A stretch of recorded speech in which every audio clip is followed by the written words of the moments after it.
दिवाली की रौनक हो, बाजार गुलजार हो, शॉपिंग मॉल और प्लाजा सज चुके हो।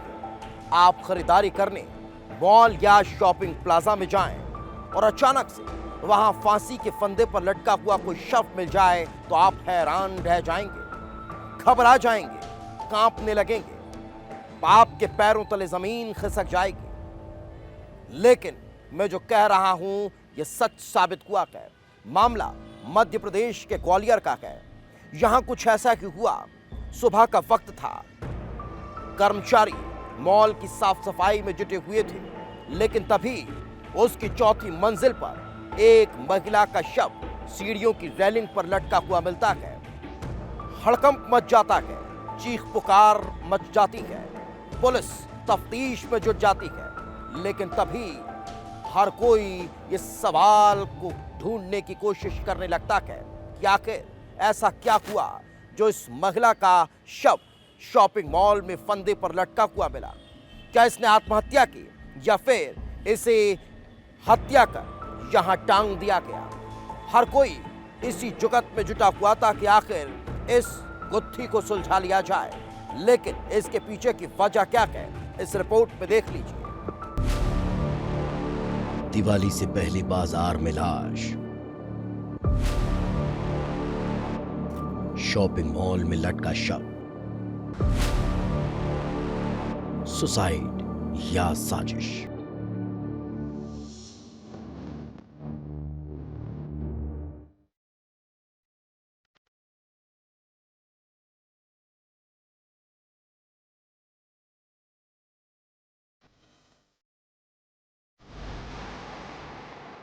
ग्वालियर का व्यस्त बाजार जिनसी नाला बाजार में हर तरफ दिवाली की रौनक आ चुकी थी। सुबह का वक्त था, व्यापारी दुकानों की ओर निकल चुके थे। पास में ही बने हुए शॉपिंग मॉल माधव प्लाजा में भी दुकानें खुलने वाली थी। इसके पहले सफाई कर्मी साफ सफाई में जुटे थे और जब एक महिला सफाई कर्मी माधव प्लाजा की चौथी मंजिल पर पहुंची तो उसकी चीखें निकल पड़ी। उसने कुछ ऐसा देखा कि उसके होश उड़ गए। सामने ही सीढ़ियों की रेलिंग पर लटकी हुई थी एक लाश।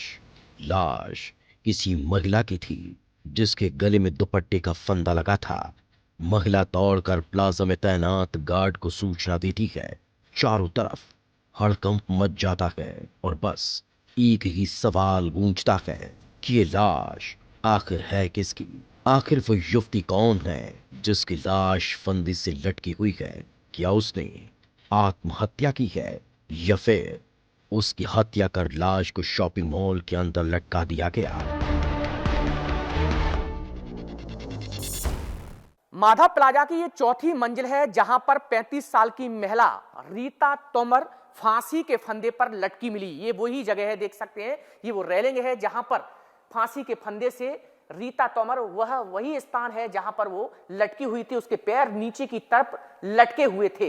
जब सूचना यहां के लोगों को मिली तो उसके बाद पुलिस को सूचना दी और पुलिस यहां पर मौके पर आई। उसके सबको यहां से ले जाया गया है, पीएम हाउस पर रखा गया है। लेकिन सबसे हैरत की बात यह देखिए कि यहां पर ये चौथी मंजिल है। बताया जा रहा है कि रीता तोमर शाम से ही घर से गायब थी और उसके बाद यहां इस माधव प्लाजा के चौथी मंजिल पर पहुंची जहां पर फांसी के फंदे पर ये रेलिंग जो आप देख रहे हैं, रेलिंग पर फांसी के फंदे पर यहां पर लटकी हुई थी।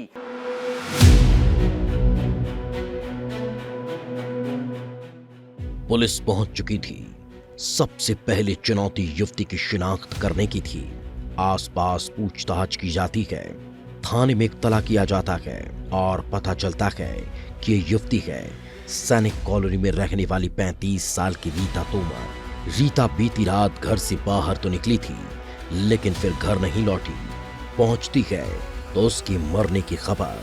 अब पुलिस हर एंगल से जांच कर रही है कि आखिर रीता यहां तक कैसे पहुंची। क्या वो खुद यहां आई थी या फिर उसे कोई यहां लेकर पहुंचा था। क्या उसका किसी से कोई झगड़ा हुआ था। क्या वो किसी बात को लेकर परेशान थी। क्या उसने आत्महत्या की है या फिर आत्महत्या की शक्ल में ये सोची समझी साजिश है। अभी तो ये नहीं कह सकते कि सुसाइड है क्या है, तो अभी तो जांच चल रही है। सूचना प्राप्त हुई थी कि एक महिला का शव मादा प्लाजा में मिला है, तो वहाँ घटनास्थल पर तस्दीक की थी, तो वहाँ पे एक दुपट्टे से महिला का शव लटका हुआ था सीढ़ियों की रेलिंग से। तो महिला की अभी पहचान हो गई है, रीता तोमर नाम है उस महिला का। तो जांच कर रहे हैं कि क्या कारण है और क्या हुआ है। पीएम के लिए बॉडी भिजवाई है। पुलिस हर सवाल को सुलझाने में जुटी थी। परिजन भी आ चुके थे और सामने आई वो कहानी, शायद जिसका सिरा रीता तोमर की फंदे से लटकती लाश से जुड़ता है।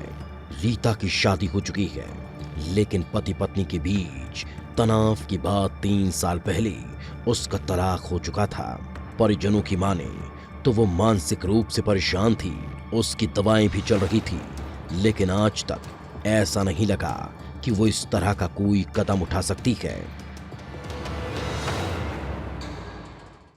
भाई मेरे पास तो अभी 12:30 बच्चे का फ़ोन आया था कि ऐसे एक्चुअली कि हमारी मामा जी की लड़की है, तो उसके पास आया हुआ फ़ोन, तो उसका फ़ोन मेरे पास आया। बोले पापा ऐसी बात हो गई और माधव प्लाजा में।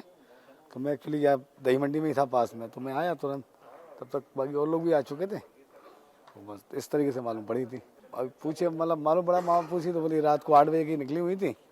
अपन ने 4-5 जगह देखी भी, लेकिन कहीं तो अपने गिरवाई थाने में उन्होंने सूचना दे दी थी कि ऐसे थोड़ा लापता है, दिख नहीं रही है। कहानी पेचीदा है, कहीं मामला आत्महत्या का नजर आता है तो कहीं साजिश का, और यही सवाल पुलिस के सामने भी है, ताकि रीता की मौत का हर एक सच बाहर आ सके। आखिर वो यहां तक कैसे पहुंची? किसी भी गार्ड ने उसे देखा क्यों नहीं? माधव प्लाजा में सीसीटीवी नहीं है, तो क्या इसलिए इस जगह को चुना गया? ऐसे कई सवाल हैं जो पुलिस के लिए चुनौती बने हुए हैं। विस्तार न्यूज के लिए ग्वालियर से अनिल गौर की रिपोर्ट।